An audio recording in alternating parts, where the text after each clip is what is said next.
Istina ne odgovara gotovo nikome. Jer što bi onda radili politički i medijski moćnici? Živjeli skupa u miru kao djeca cvijeća.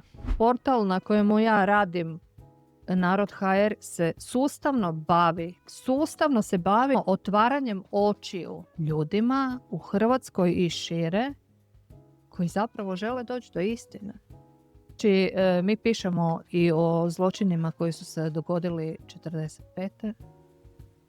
i o Jasenovcu, o Domovinskom ratu. Istina je Isusa odvela na križ. Mm-hmm. Istina ne odgovara gotovo nikome.